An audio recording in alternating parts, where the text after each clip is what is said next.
یہ آج جو 4 مارچ 2022 کو جمعے کے دن پشاور کے اندر ایک ہولناک انسیڈنٹ ہوا، اس کی وجہ سے آج پوری قوم جو ہے وہ غم کے اندر مبتلا ہے۔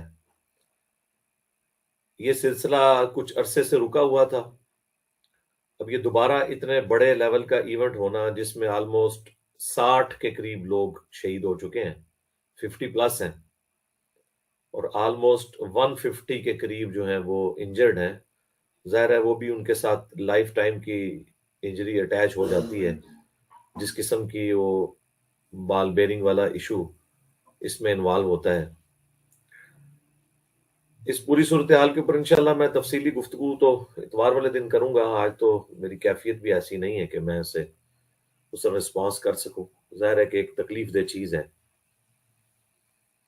اس میں میری طرف سے تو سب سے پہلے جو لوگ شہید ہوئے ہیں ان کے گھر والوں کے ساتھ تعزیت ہے کہ اللہ تعالیٰ آپ کے شہداء کی مغفرت کرے اور آپ کو اس غم کے اوپر صبر کرنے کی توفیق دے، اس صبر کے اوپر اجر عظیم عطا فرمائے، اور جو لوگ زخمی ہیں اللہ تعالیٰ انہیں جلد از جلد صحت یاب کرے۔ باقی ظاہر ہے کہ پاکستان اس وقت کیا عرصہ دراز سے دشمن جو قوتیں ہیں ان کے زیر اثر اس طرح کی تکالیف سے گزر رہا ہے، اور یہ بات حقیقت ہے کہ ابھی کافی کچھ جو ایشوز ہوتے ہیں وہ ہماری سیکیورٹی کے ادارے اسے ایڈریس کر لیتے ہیں، لیکن بہرحال ابھی بھی ہماری سیکیورٹی کا سسٹم فول پروف نہیں ہے، یہ افسوس سے ہمیں کہنا پڑتا ہے، دکھ کی بات ہے۔ اس کو مزید بہتر کرنے کی ضرورت ہے۔ اس طرح کے مواقع کے اوپر لوگ کامنٹس دیتے ہیں کہ جی دیکھیں جو بندہ مرنے کے لیے آیا ہوا ہے اس کے آگے کوئی بند نہیں باندھا جا سکتا۔ اس طرح کے اگر ہم لیم ایکسکیوزز رکھیں گے پھر تو ہم کبھی بھی کسی بھی جگہ پر اس طرح کا انسیڈنٹ ہونے سے روک نہیں پائیں گے۔ تو اس کے لیے پھر کوئی پلان تیار کریں۔ یہ بات تو ٹھیک ہے کہ اب جو بیچارے پولیس والے باہر کھڑے ہوئے ہیں ان کو تو اتنا ٹائم ہی نہیں ملا کہ وہ رسپونڈ کر سکیں آنے والے کو، وہ اتنا تیزی سے آیا۔ میں نے سی سی ٹی وی کیمرے میں اس کی جو ویڈیو دیکھی ہے، جتنی تیزی کے ساتھ وہ انٹر ہوا ہے، تو کوئی بھی ہوتا اس طریقے سے اسے رسپانس کرنا ان ٹائم یہ بڑا مشکل کام تھا۔ میں نے اس کے اوپر جو غور و تفکر کیا ہے، اس کا سلوشن یہی ہو سکتا ہے سیکیورٹی کے پوائنٹ آف ویو سے، at least 3 line of defence ہونی چاہیے، اور ہر جو ڈیفenس کی لائن ہے اس میں مکمل چیکنگ کرنے کے بعد اگلا دروازہ کھلے، پھر لوگ انٹر ہوں۔ اب یہ ہے تو تھوڑا مشکل کام ہے لیکن ناممکنات میں سے نہیں ہے۔ تھوڑی سی ایفرٹ پٹ کرنے سے، جہاں پہ سینکڑوں لوگ نماز پڑھنے آ رہے ہیں وہاں پہ تھوڑی یہ ایفرٹ پٹ کر لی جائے کہ مسجد کے مین گیٹ تک پہنچنے کے لیے کم از کم 3 بیریئر ہوں۔ پہلے بیریئر کے اوپر سیکیورٹی چیک کے بعد دروازہ کھولے اور پھر لوگ انٹر ہوں، پھر دوسرے گیٹ کے اوپر بھی سیکیورٹی چیکنگ کے بعد انٹر ہوں، اور یوں پھر تیسرے کے اوپر بھی انٹر ہوں چیکنگ کے بعد، تاکہ اگر پہلے گیٹ کے اوپر کوئی اس قسم کی ایکٹیویٹی پرفارم کرتا ہے کہ جو ڈیفenس پہ لوگ کھڑے ہیں انہیں شہید کر دیتا ہے، ایٹ لیسٹ دوسرا گیٹ والا تو پھر گیٹ نہیں کھولے گا، کیونکہ اسے بندوق کی آواز، گولی کے چلنے کی آواز، بھاگ دڑ کی آواز خود بخود آ جائے گی، اگلا گیٹ تو کھلے گا ہی نہیں اس کے لیے، تو پھر وہ جو کچھ بھی اس نے کرنا ہے، حرام موت مرنا ہے، وہ باہر ہی مرے گا، ایٹ لیسٹ اندر جو نمازی ہیں وہ تو بچ جائیں گے، اور خدا نخواستہ اگر دوسرے گیٹ سے بھی نکل جاتا ہے تو تیسرے گیٹ پہ تو وہ رک ہی جائے گا۔ میرے اعتبار سے تو پہلے گیٹ سے ہی صرف گزر سکتا ہے، زیادہ سے زیادہ دوسرے سے وہ گزر ہی نہیں سکتا۔ مکمل تلاشی لی جائے، اور اس میں جامع تلاشی جو ہے وہ ہاتھوں کے ساتھ کی جائے، اکوپمنٹ کے ساتھ ساتھ، صرف گیٹ سے گزار لینے سے کچھ نہیں ہوگا۔ یہ عام جو دروازے سیکیورٹی کے لگے ہوتے ہیں نا، یہ خاص حد تک ہی ڈیٹیکٹ کرتے ہیں، اس سے زیادہ نہیں کرتے۔ سب سے بیسٹ جو سیکیورٹی چیک ہے وہ ہاتھوں کے ساتھ ہے، اور مکمل ٹرینڈ جو لوگ ہیں نا، وہ ٹریننگ ایک دن میں ٹریننگ آپ کو مل جائے گی کس طریقے سے آپ نے ٹچ کر کے اندر آنے دینا ہے۔ تو ایٹ لیسٹ اگر کوئی اس طرح کی ایکٹیویٹی پرفارم کرے تو جو گیٹ پہ کھڑے ہوئے لوگ ہیں وہی شہید ہوں، اندر بے نمازیوں تک تو نہ پہنچے ایسا معاملہ۔ سی سی ٹی وی کیمرے کے ذریعے بھی یہ ساری چیزیں دیکھی جا رہی ہوں. اب سی سی ٹی وی کیمرے صرف اس لیے رہ گئے ہیں کہ انسیڈنٹ ہونے کے بعد ہم جو ہے نا وہ دکھا سکیں کہ دیکھیں یہاں سے ہی بندہ انٹر ہوا تھا، اس شکل کا تھا، وہ اپنا کام ڈال کے چلا گیا. اس سے زیادہ کچھ نہیں اس سے نکلتا. سی سی ٹی وی کیمرے ہر گیٹ کے اوپر نصب ہونے چاہیے اور ایک کنٹرول روم ہونا چاہیے ایٹ لیسٹ جو جامع مسجد ہے ان کے اندر. اگر پہلے گیٹ کے اوپر کوئی اس طرح کی ایکٹیویٹی آبزرو ہوتی ہے تو ایک الارم ہونا چاہیے جو بجے، جس سے سب کے سب لوگ جو ہے نا وہ ہوشیار ہو جائیں کہ اس طرح کی کوئی ایکٹیویٹی گیٹ کے اوپر پرفارم ہو گئی ہے، تاکہ اگلے لوگ جو ہیں وہ اپنے کوئی بچت کا کوئی بندوبست کر سکیں. اور اس کے لیے ایمرجنسی ایگزٹ بھی مسجدوں میں ہونے چاہیے. اگر ایک طرف سے کوئی انٹرس ہوئی ہے تو دوسری طرف سے لوگوں کو نکالا جا سکے. اب یہ سارے ادارے ہمارے ملک میں بنے ہوئے ہیں. یہ کوئی ایسی راکٹ سائنس نہیں ہے جو میں آپ کو بتا رہا ہوں.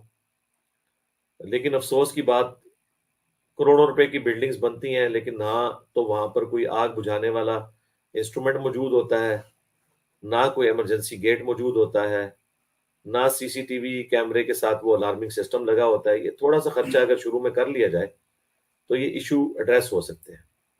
باقی یہ اب ہمارے جو منسٹرز، حکومتی عہدے داران اور ہمارے جو سیکورٹی اداروں کے جو ریپریزنٹیٹیو آ کے ہمیں ابھی بھاشن دیں گے کہ جی پاکستان کے دشمن بہت ہیں جی، اور جی پاکستان کے دشمنوں کی سازش ہے. تو دشمن ہمیشہ سازش ہی کرتا ہے. وہ آپ کے لیے کوئی پلیٹ میں رکھ کے لڈو تو نہیں لا کے آپ کو دے گا. یہ کہانیاں کرانی اب چھوڑ دیں. میں سمجھتا ہوں کہ ہم لوگ اگر اپنا اپنا کام کرنا شروع کر دیں نا، بجائے ادھر ادھر لچ تلنے کے، جو ایکچوئل ہماری ڈیوٹیز ہیں نا میں اشارتاً بات کر رہا ہوں چونکہ یہ باتیں پھر بعض اوقات لوگوں کو سخت لگتی ہیں، لیکن یہ ریالٹی ہے کہ جب تک ہم اپنی غلطیوں سے سبق نہیں سیکھیں گے، ہم اپنی انرجیز کن کاموں میں لگا رہے ہیں. ہمارے سیکورٹی ادارے، ہماری ایجنسیز ری وزٹ کریں اپنی پالیسیز کو کہ ان کی انرجیز کن کاموں میں لگ رہی ہیں. جو ان کی پرائمری ڈیوٹی ہے وہ پوری کر رہے ہیں یا نہیں کر رہے، یا اسے کیجول لیا ہوا ہے اور ان ڈیوٹیز کو پوری کر رہے ہیں جس کا ان سے لینا دینا ہی کوئی نہیں ہے. تو اگر اس طریقے سے کوئی کر رہا ہے تو اپنی نوکری تو کوئی نہیں حلال کر رہا، حرام ہی کر رہا ہے، اگر اس کی جو پرائمری ڈیوٹی ہے وہ اس کو صحیح طریقے سے پورا نہیں کر رہا. یہ نہ ہو کہ ہمارے انفارمیشن منسٹر صاحب بھی انفارمیشن منسٹر بنے ہوئے ہوں، ہمارے ریاستی اداروں کے جو ریپریزنٹیٹیو ہیں وہ بھی انفارمیشن ہی آگے دے رہے ہوں کہ جی اتنے شہید ہو گئے، اتنے زخمی ہو گئے، ہاسپٹل پہنچ گئے. بھئی اس میں کون سا کمال ہے؟ یہ تو رپورٹ آپ کو صحافی بہتر دے دیں گے. آپ یہ بتائیں کہ آپ نے کیا کیا ہے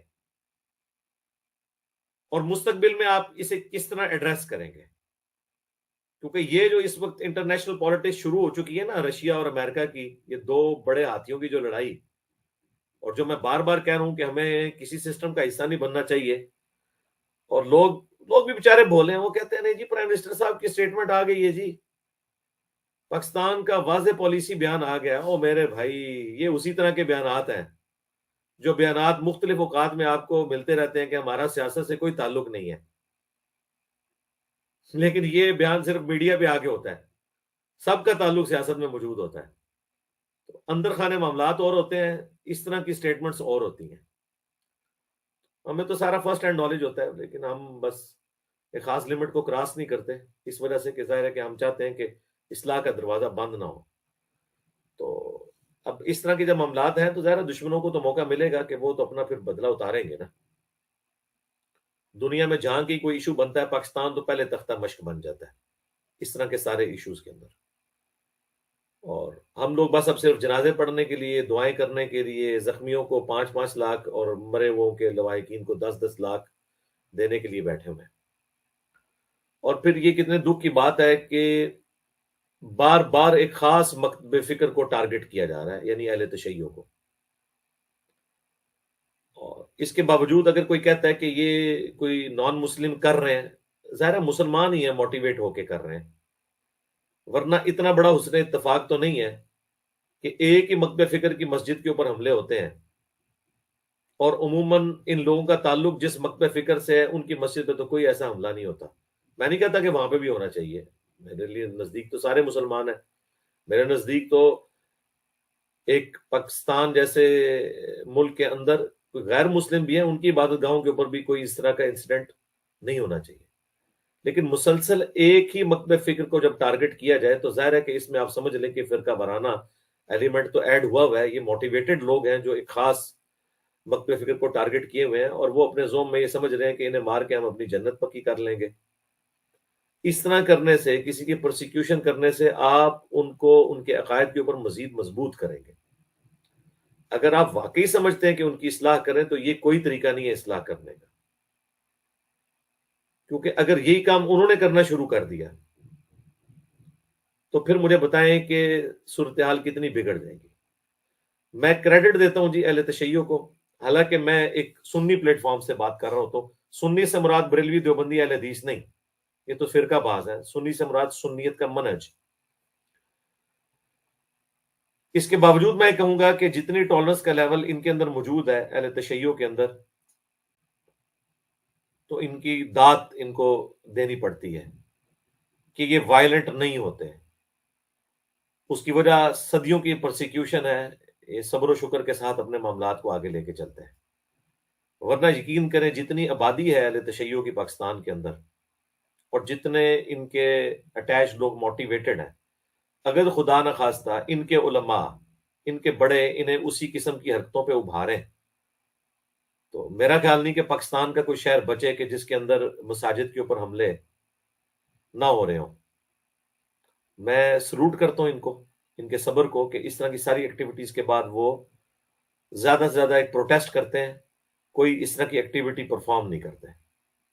اور ان کے مخالفین کو بھی میں کہوں گا کہ آپ نے بھی اگر اختلاف کرنا ہے تو میرے بھائی علمی اختلاف کریں، یہ کوئی روش نہیں ہے. اس طریقے سے آپ کیا کر لیں گے، کیا اچیو کریں گے مجھے بتائیں؟ نقصان کریں گے. ان کو اپنے عقائد کے اوپر مضبوط کریں گے. ظاہر ہے جو بندہ جان دیتا ہے کسی عقیدے کے لیے وہ مزید اس میں مضبوط ہوتا ہے. اس طرح سے آپ کسی کے نظریات کو بدل نہیں سکتے. دنیا میں ہر شخص کو اپنا عقیدہ رکھنے کی اجازت ہے، خواہ وہ مسلمان ہو خواہ کافر ہو، خواہ مسلمانوں کا کوئی بھی فرقہ ہو، خواہ کرسچنز کا کوئی فرقہ ہو، یہودیوں کا، ہندوؤں کا، ایون ایتھیسٹ کا. سب کو اجازت ہے کہ جب اللہ نے انہیں دنیا میں رزق دیا ہوا ہے، رکھا ہوا ہے. اس وقت بھی تو پریکٹیکلی مسلمان تو صرف 1.5 ارب ہیں، باقی تو آلموسٹ 6 ارب کے قریب جو ہیں وہ تو نان مسلم ہیں. اللہ تعالیٰ انہیں رزق دے رہا ہے نا. اللہ نے جب انہیں برداشت کیا تو آپ بھی یار برداشت کریں. کس طرف چل پڑے ہیں؟ تو ہم لاکھ کہیں کہ غیر مسلم اس کے پیچھے ہیں، ہوں گے یقیناً، لیکن بہرحال یہ موٹیویٹڈ لوگ یہیں کے ہی ہوتے ہیں جو یوز ہو رہے ہوتے ہیں. تو میرا خیال ہے اب پاکستان کی اتنی بڑی بڑی مساجد ہیں اہل تشیع کی. امام بارگاہ تو ویسے ہم لفظ استعمال کر رہے ہوتے ہیں، امام بارگاہ تو اس کے ساتھ متصل ہوتی ہے. اس کے بعد لکھا ہوتا ہے مسجد و امام بارگاہ. امام بارگاہ ان کی مسجد نہیں ہوتی، مسجد کے لیے وہ بھی مسجد کے لفظ استعمال کرتے ہیں.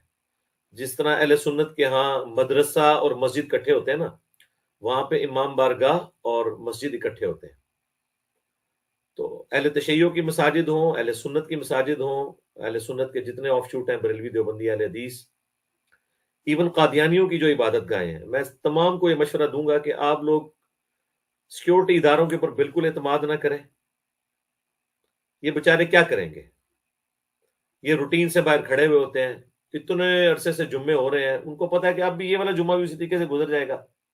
ایون ان کو بتا بھی دیا جائے تب بھی کیا کر سکتے ہیں؟ جو بندہ مرنے کے لیے آیا ہوا ہے یہ کیا کریں گے؟ تب وقت کہ لائن آف ڈیفنس آپ انکریز کر لیں.